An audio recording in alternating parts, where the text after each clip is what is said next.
welcome to the Tabletop Games blog topic discussion. Chess Appeal: The History of an Ancient Game.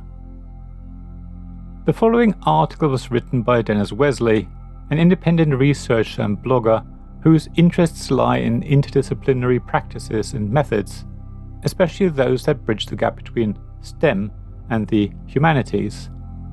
More on his personal blog, Science and Arts Education. Chess is one of our oldest games, and as with most long-lasting entities, the game has undergone many changes over the years, influenced even by such factors as societal progress and politics. Chess has passed through different societies and cultures, and the game has been played and perceived differently in different settings. Today, chess is one of very few board games accorded the status of sport, in addition to also being promoted as a hobby that improves players' acuity. It's long passed as testament to the game's undeniable allure, for it is essentially battle without violence. In place of the physical battle's brutality, we have the electric stillness and silence of two opponents locked in mental combat. One cannot be a competitive chess player without the ability and willingness to concentrate well and for long periods of time. That competitive chess is played in front of an audience only adds to this challenge. In the language of psychology, chess challenges its players on the cognitive as well as the behavioral fronts. Players have to either tune out the spectators or find ways to feel spurred by being watched and scrutinized by the spectators, while also having to constantly read their opponent's moves and gauge if and when they have to improvise. Chess can be silent, riveting theatre. Chess has been governed by different rules in different cultures, which is to say the pieces move differently in different versions. Pieces were also accorded more or less importance and even had different shapes and names.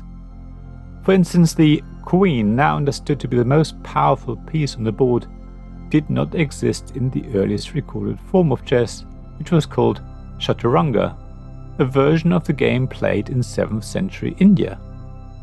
After their exposure to the game, the Persians added a piece they called the farzan, counselor, and this piece was subjected to more changes by Europeans during the 1400s. In the process, the gender of the counselor changed, and this new piece with vastly increased power became the queen. Indeed, this modification is believed to be a reflection of the rise of powerful female rulers like Elizabeth I in Europe at the time. With the introduction of the queen and an increase in the bishop's range of movement, earlier the bishop could jump only 2 diagonal squares in one move, chess gameplay began to resemble what it is today, even as rules and moves were added, altered, or eliminated along the way. The pieces were also designed differently, that is, they looked different by different cultures. How the pieces looked was also a function of the predominant cultural ideas of a given time period and region. In general, the design tended to alternate between elaborate and simple. The modern set was standardized in the 19th century in England.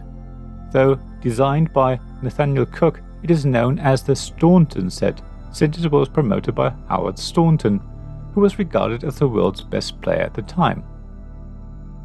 Even as chess changed and developed over time and across cultures, it has nonetheless also had its own cultural built around it, an ethos of partaking in and appreciating all that the game has to offer.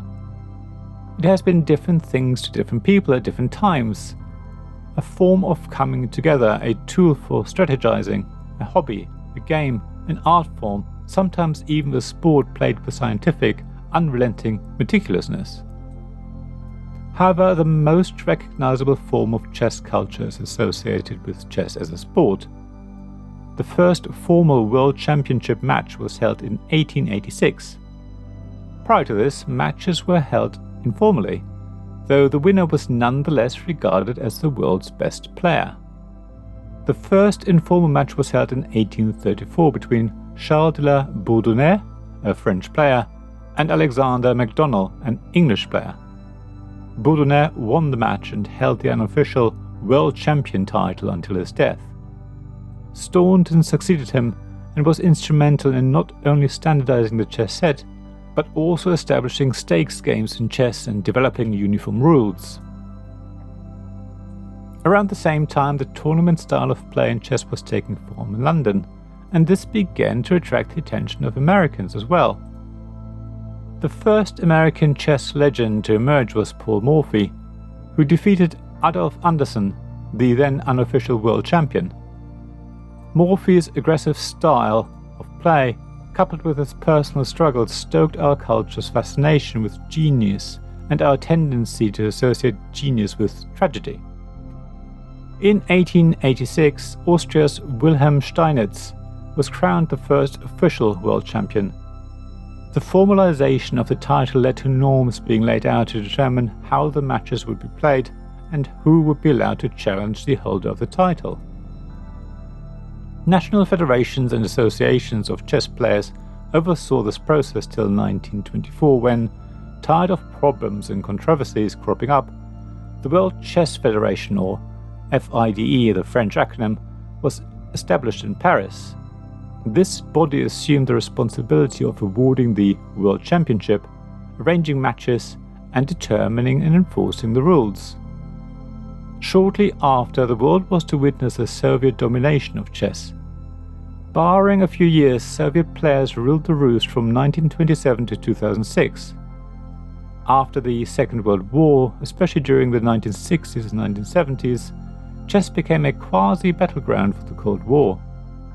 The Soviet administration actively promoted and poured resources into the development of chess, and no one from any other country could rival the excellence of their players until Bobby Fischer came along. Bobby Fischer was, and still is, one of the chess world's biggest legends. In 1956, at the age of 13, he beat one of America's top players and never seemed to look back. In 1958, he became the youngest grandmaster at the time. His rise also brought more popularity to chess in the US. By 1972, when he played Boris Spassky for the World Championship title, he'd built up a large fan following for himself as well as the game.